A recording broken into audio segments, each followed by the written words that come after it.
Hi guys, I'm playing Fortnite and I'm playing Fortnite on my Switch 2. I'm using a Pro controller. I purchased my Pro controller for about $60. You can purchase the Pro controller for about 90, new and stuff, but mine, I believe the person that had his prior to me sold his, obviously, so the shop I bought it in, the guy just told me that, oh, it's a brand new controller, and obviously he must have known his stuff, but he just wanted $60.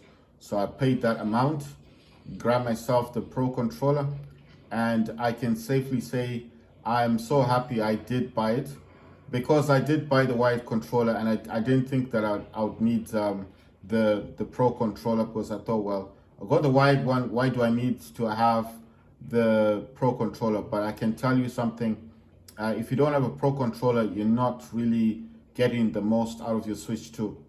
The reason for that is because it's Bluetooth.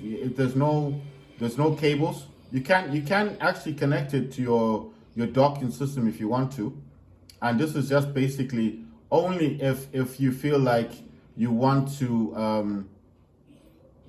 If you just want to use it on your TV, you can still use a cable. And the reason for the cable, I'll just say it now, is that so that you can actually charge your controller at the same time.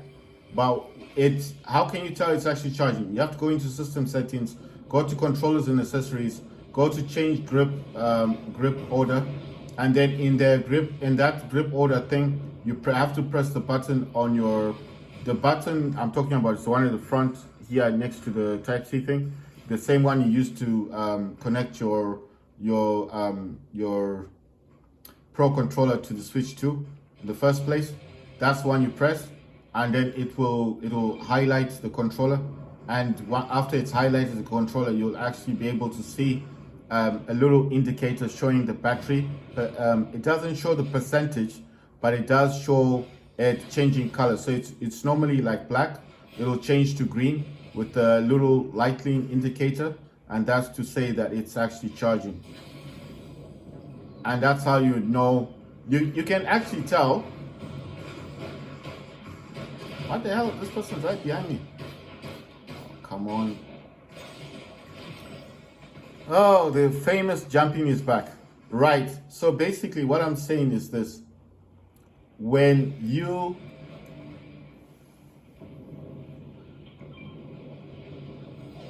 when when you want to find out what the percentage of the battery is, I don't know how to do it myself, but I'm just saying, I don't know if it's possible.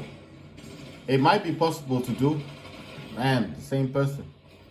Right, it might be possible to do some. I'm just saying that I don't know how to show the percentage, but I do know that it does show an indicator from black and it goes to green, especially when you're charging the Pro controller, and it will show if it's full. If it's full, it's the square bar that's normally black will turn green. It's green, right?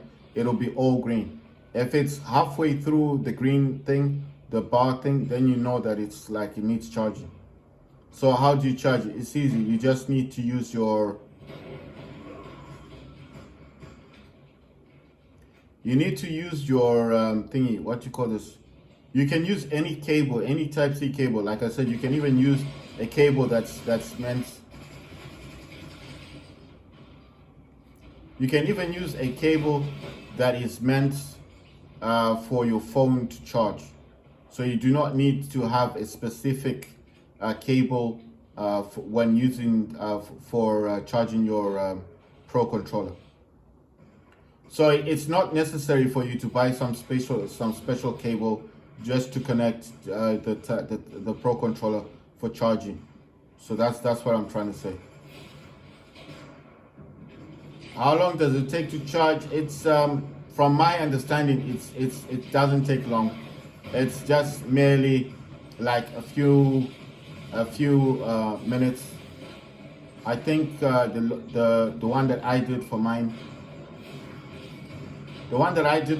was probably less than 10, maybe less than 30 minutes. My Pro controller was fully charged. So I think it's basically not a really big battery in the Pro controller. I'm not sure. I think mine was less than 30 minutes because mine was halfway with the bar thing. So I went into my system settings, went to controller and accessories, and then I went to change grip order. I pressed the little button just to, because that's the only way you can tell, and then it will show you the. Oh, look at this thing. That's when it will actually show you. Let me get the screen stuff. It's easier. Right, that's when it will actually show you the indicator for the battery with the lightning thing going through it, so you know it's charging. And then basically that's how I knew that it was halfway with the battery, so it needed a bit of a charge. But from my understanding, it only took roughly about 30 minutes to get it fully charged. So it didn't take that long to charge up the battery. I just left it charging and then I was doing something else, and wasn't using my Switch 2 at the time, so I still wanted to check because I was curious myself to find out how long does the battery actually last. But I'm going to say that from my understanding, I think it's more than 2 days. So if you do get a Pro controller and you're worried and you're thinking, oh, but I'm gonna go to someone's house and then I can't charge it there, maybe they don't have a connection for it or a cable or whatever, then I wouldn't be worried. I'm gonna say you don't need to worry that much, because I don't think your Pro controller is gonna run out anytime soon. You understand?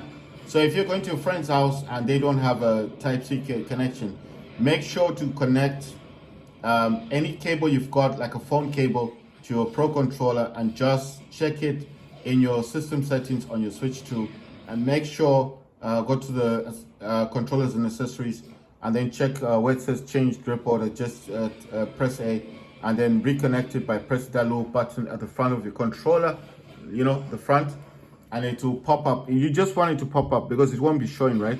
It is connected, but you want it to come out, and then it shows the controller there with the indicator that's usually black, like a black bar, like a square bar, and it's a very tiny little bar underneath the controller.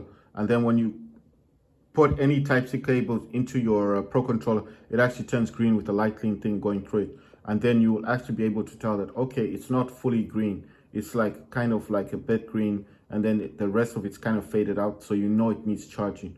And then don't do anything with the Switch 2. Just leave your gamepad like there, right?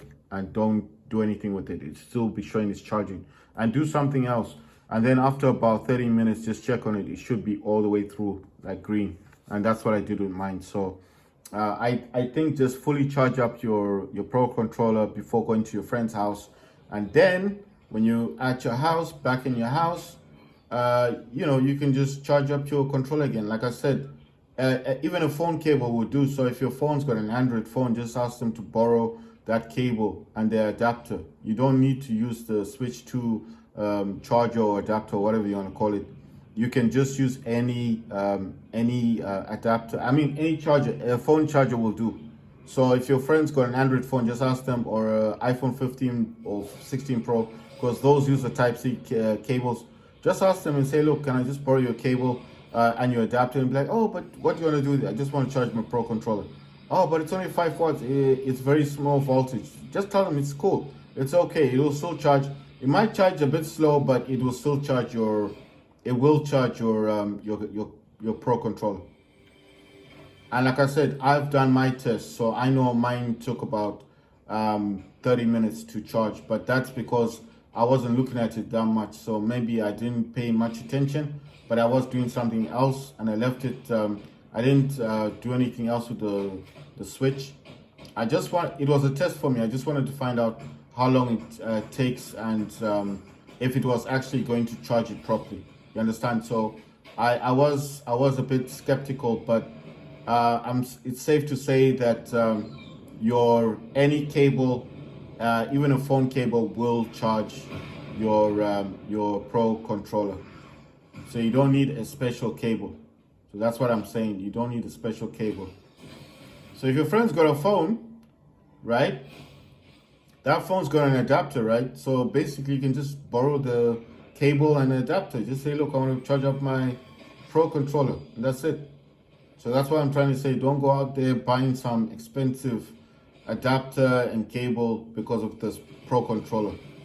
Any cable will do. So how long does the battery last? Like I said, I've been using the Pro Controller for 2 days without even charging it, without even turning it off. I didn't even know you could turn off the Pro Controller.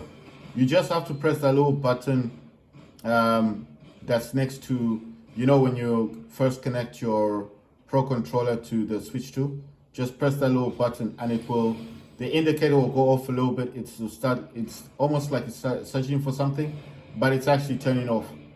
And then once it's turned off, the little light that's next to that light, this light thing here, the green light will turn off. That's how you know your Pro Controller's like really off. And then, yeah, and then that's it. If you want to reconnect your controller, like I said, you still need to go back into system settings and you still need to press that little button. The same button you pressed to turn off the controller, you still need to press that button so it can reconnect to your Switch 2. Right, so I think I've explained that thoroughly. I'm not going to talk about that again. I'm just saying it for people who might not understand. They probably think, oh, you just get the Pro Controller, the Switch 2 is there, the game's ready, I'll just press the button and it just will connect. No, it won't. You need to go back into system settings, press that little button again. It's very quick and it will just automatically reconnect. And then you can use it. You know, it's not difficult, is it? You just it's just a quick thing. It's a quick process. Just press the button again. Go back into system settings. Look for controller and accessories. Then press A, and then all you need is the change group order thing, and that's it. That's basically all you got to do is just press A, and then press a little button next to the Type-C port on your Pro Controller, and it will reconnect automatically. And then you can go back into your game and play a game. If you got a Bluetooth speaker connected at the same time, like I said before, it will ask you to disconnect the Bluetooth speaker. You don't have to do anything. You just press like that little button like A to accept, like okay, fine, and then it will disconnect it automatically, the Bluetooth speaker. Once you've reconnected your Pro Controller, you can then go back into Bluetooth audio on your Switch in the system settings, Bluetooth audio, and reconnect the Bluetooth speaker. And it's very simple process, and it will reconnect your speaker again, and that's it. Does this happen all the time? Yes, it does, because as long as you got a Bluetooth speaker connected, it will always do that.